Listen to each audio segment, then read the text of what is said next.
ओ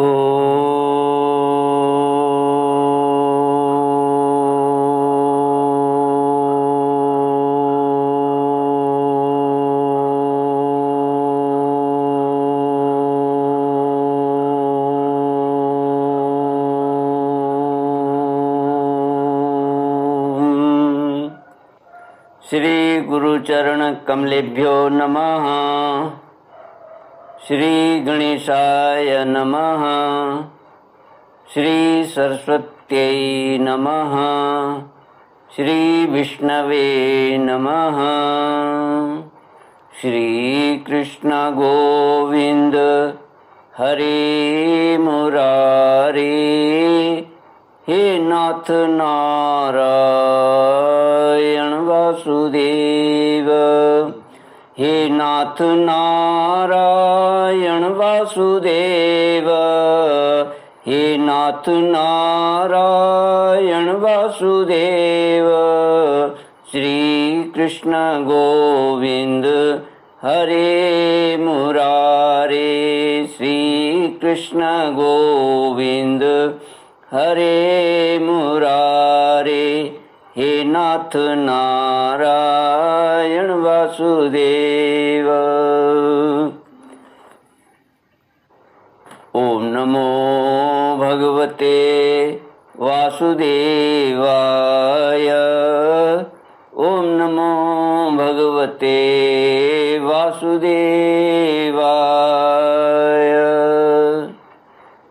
कृष्णाय वासुदेवाय हरये परमात्मने प्रणतक्लेशनाशाय गोविन्दाय नमो नमः। सच्चिदानन्दरूपाय विश्वोत्पत्त्यादिहेतवे तापत्रयविनाशाय श्रीकृष्णाय वयं नमः। सच्चित आनंद स्वरूप परमात्मा जो सृष्टि के उत्पत्ति पालन और संहार करता है तथा जीवों के आध्यात्मिक आदि दैविक आदि भौतिक तापों को नष्ट करने वाले हैं, अर्थात जीवों के मानसिक शारीरिक और भौतिक दुखों को दूर करने वाले हैं, उन श्री कृष्ण भगवान को हम नमस्कार करते हैं। श्री कृष्ण गोविंद हरे मुरारे। हे नाथ नारायण वासुदेव। श्रीमद्भागवत तृतीय स्कंद षड्विंशोऽध्यायः श्लोक 38 से। श्री भगवानुवाच वायोश्च स्पर्श तन्मात्राद्रूपं दैवेरितादभूत समुत्थितं तजस्तेजश्चक्षुरूपोपलम्भनम् द्रव्याकृति त्वं गुणता व्यक्तिसंस्थात्वमेव च तेजस्त्वं तेजसः साध्वी रूपमात्रस्य वृत्तयः। श्रीमद्भागवत तीसरा स्कंद 26वां अध्याय श्लोक 38 से। श्री भगवान कहते हैं, माता कपिल भगवान माता को वायु की वृत्तियों के लक्षण बताने के बाद कहते हैं, दैव की प्रेरणा से स्पर्श तन्मात्रा विशिष्ट वायु के विकृत होने पर उससे रूप तन्मात्रा हुआ। मतलब वायु से रूप तन्मात्र उत्पन्न हुआ तथा उससे तेज और रूप को उपलब्ध कराने वाली नेत्रेंद्रिय का प्रादुर्भाव हुआ। वायु से रूप तन्मात्रा हुआ, रूप, और उससे तेज और इन दोनों को उपलब्ध कराने वाली नेत्रेंद्रिय का प्रादुर्भाव प्रकट हुआ। भगवान कहते हैं माता को साध्वी, वस्तु के आकार का बोध कराना, गौण होना, द्रव्य के अंग रूप से प्रतीत होना, द्रव्य का जैसा आकार प्रकार और परिमाण आदि हो उसी रूप में उपलक्षित होना तथा तेज का स्वरूप भूत होना, ये सब रूप तन्मात्र की वृत्तियां हैं। चमकना,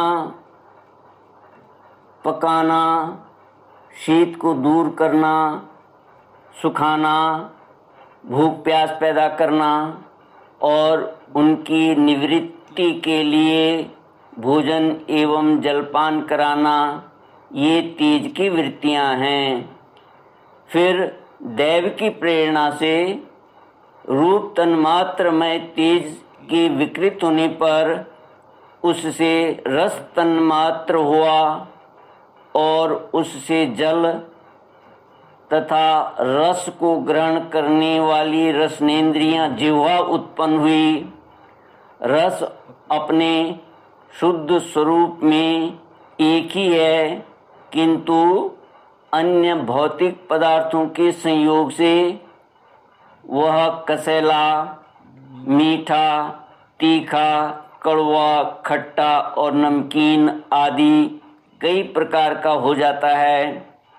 गीला करना, मिट्टी आदि को पिंडाकार बना देना, तृप्त करना, जीवित रखना, प्यास बुझाना, पदार्थों को मृदु कर देना, ताप की निवृत्ति करना और कूप आदि में से निकाल लिए जाने पर भी वहाँ बार बार पुनः प्रकट हो जाना, ये जल की वृत्तियां हैं। इसके पश्चात दैव प्रेरित रस रूप जल के विकृत होने पर उससे गंध तन्मात्र हुआ और उससे पृथ्वी तथा गंध को ग्रहण करने वाली घ्राणेन्द्रिय प्रकट हुई। गंध एक ही है, तथापि परस्पर मिले हुए द्रव्य भागों की न्यूनातिकता से वह मिश्रित गंध, दुर्गंध, सुगंध, मृदु, तीव्र और अम्ल, खट्टा आदि अनेक प्रकार का हो जाता है। प्रतिमादि रूप से ब्रह्म की साकार भावना का आश्रय होना, जल आदि कारण तत्वों से भिन्न किसी दूसरे आश्रय की अपेक्षा किए बिना ही स्थित रहना, जल आदि अन्य पदार्थों को धारण करना, आकाश आदि का अवच्छेदक होना, घटाकाश मठाकाश आदि भेदों को सिद्ध करना तथा परिणाम विशेष से संपूर्ण प्राणियों के स्त्रीत्व, पुरुषत्व आदि गुणों को प्रकट करना, ये पृथ्वी के कार्य रूप लक्षण हैं। आकाश का विशेष गुण शब्द जिसका विषय है वह श्रोत्रेंद्रिय है। वायु का विशेष गुण स्पर्श जिसका विषय है तथा त्वगिंद्रिय है, जिसका विषय स्पर्श है वह त्वगेंद्रिय त्वचा त्वग है। तेज का विशेष गुण रूप जिसका विषय है वह नेत्रेंद्रिय है।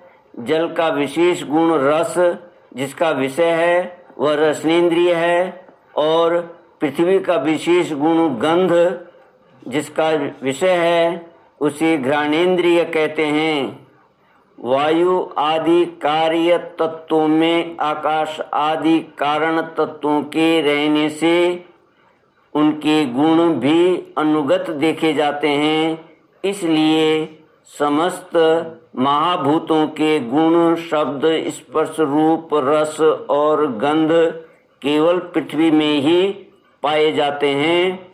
जब महतत्व अहंकार और पंचभूत ये 7 तत्व परस्पर मिल न सके, पृथक पृथक ही रह गए, तब जगत के आदि कारण श्री नारायण ने काल, अदृष्ट और सत्वादि गुणों के सहित उनमें प्रवेश किया। श्री कृष्ण गोविंद हरे मुरारे, हे नाथ नारायण वासुदेव। फिर परमात्मा के प्रवेश से क्षुब्ध और आपस में मिली हुई उन तत्वों से एक जड़ अंड उत्पन्न हुआ। उस अंड से इस विराट पुरुष की अभिव्यक्ति हुई। इस अंड का नाम विशेष है। इसी के अंतर्गत श्री हरि के स्वरूपभूत 14 भुवनों का विस्तार है। यह चारों ओर से क्रमशः एक दूसरे से 10 गुने जल, अग्नि, वायु, आकाश, अहंकार और महतत्व इन 6 आवरणों से घिरा हुआ है। इन सबके बाहर 7वां आवरण प्रकृति का है। कारणमय जल में स्थित उस तेजोमय अंड से उठकर उस विराट पुरुष ने पुनः उसमें प्रवेश किया और फिर उसमें कई प्रकार के छिद्र किए। सबसे पहले उसमें मुख प्रकट हुआ, उससे वाक इंद्रिय और उसके अनंतर वाक का अधिष्ठाता अग्नि उत्पन्न हुआ। फिर नाक के छिद्र नथुने प्रकट हुए, उनसे प्राण सहित घ्राणेन्द्रिय उत्पन्न हुई। घ्राण के बाद उसका अधिष्ठाता वायु उत्पन्न हुआ। उत्पन्न तत्पश्चात नेत्र गोलक प्रकट हुए, उनसे चक्षु इंद्रिय प्रकट हुई और उनके अनंतर उसका अधिष्ठाता सूर्य उत्पन्न हुआ। फिर कानों के छिद्र प्रकट हुए, उनसे उनकी इंद्रिय श्रोत्र और उसके अभिमानी दिग् देवता प्रकट हुए। इसके पश्चात उस विराट पुरुष के त्वचा उत्पन्न हुई, उससे रोम, मूछ, दाढ़ी तथा सिर के बाल प्रकट हुए और उनके बाद त्वचा की अभिमानी औषधियाँ, अन्न आदि उत्पन्न हुई। इसके पश्चात लिंग प्रकट हुआ, उससे वीर्य और वीर्य के बाद लिंग का अभिमानी देवता जल, लिंग का अभिमानी आपोदेव जल उत्पन्न हुआ। फिर गुदा प्रकट हुई, उससे अपान वायु और अपान के बाद उसका अभिमानी लोगों को भयभीत करने वाला मृत्यु देवता उत्पन्न हुआ। तदनंतर हाथ प्रकट हुए, उनसे बल और बल के बाद हस्त इंद्रिय का अभिमानी इंद्र उत्पन्न हुआ।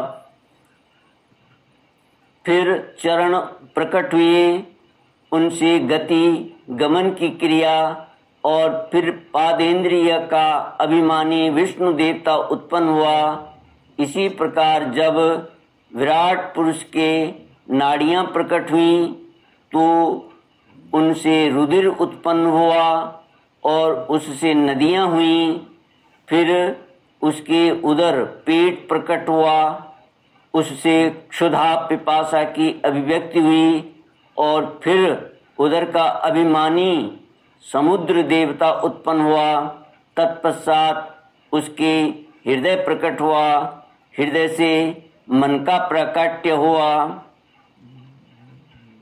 मन के बाद उसका अभिमानी देवता चंद्रमा हुआ। फिर हृदय से ही बुद्धि और उसके बाद उसका अभिमानी ब्रह्मा उत्पन्न हुआ। तत्पश्चात अहंकार और उसके अनंतर उसका अभिमानी रुद्र देवता उत्पन्न हुआ। इसके पश्चात चित्त और उसका अभिमानी क्षेत्रज्ञ प्रकट हुआ। जब ये क्षेत्रज्ञ के अतिरिक्त सारे देवता उत्पन्न होकर भी विराट पुरुष को उठाने में असमर्थ रहे, तो उसे उठाने के लिए क्रमशः फिर अपने अपने उत्पत्ति स्थानों में प्रविष्ट होने लगे। अग्नि ने वाणी के साथ मुख में प्रवेश किया, परंतु इससे विराट पुरुष न उठा। वायु ने घ्राणेन्द्रिय के सहित नासा छिद्रों में प्रवेश किया, फिर भी विराट पुरुष न उठा। सूर्य ने चक्षु के सहित नेत्रों में प्रवेश किया, तब भी विराट पुरुष न उठा। दिशाओं ने श्रवणेन्द्रिय के सहित कानों में प्रवेश किया, तो भी विराट पुरुष न उठा। औषधियों ने रोमों के सहित त्वचा में प्रवेश किया, फिर भी विराट पुरुष न उठा। जल ने वीर्य के साथ लिंग में प्रवेश किया, तब भी विराट पुरुष न उठा। मृत्यु ने अपान के साथ गुदा में प्रवेश किया, फिर भी विराट पुरुष न उठा। इंद्र ने बल के साथ हाथों में प्रवेश किया, परंतु इससे भी विराट पुरुष न उठा। विष्णु ने गति के सहित चरणों में प्रवेश किया, तो भी विराट पुरुष न उठा।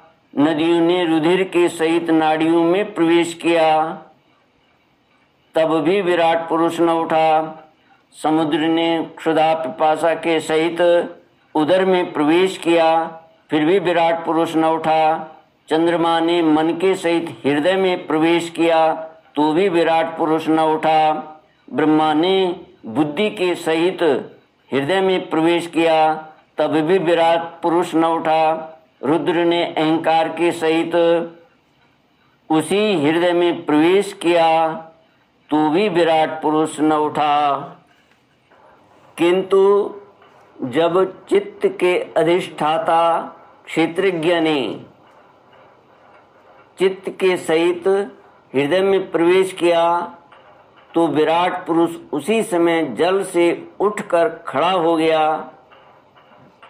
जिस प्रकार लोक में प्राण, इंद्रिय, मन और बुद्धि आदि चित्त के अधिष्ठाता क्षेत्रज्ञ की सहायता के बिना सोए हुए प्राणी को अपने बल से नहीं उठा सकते, उसी प्रकार विराट पुरुष को भी वे क्षेत्रज्ञ परमात्मा के बिना नहीं उठा सके। अतः भक्ति, वैराग्य और चित्त की एकाग्रता से प्रकट हुए ज्ञान के द्वारा उस अंतरात्मा स्वरूप क्षेत्रज्ञ को इस शरीर में स्थित जानकर उसका चिंतन करना चाहिए।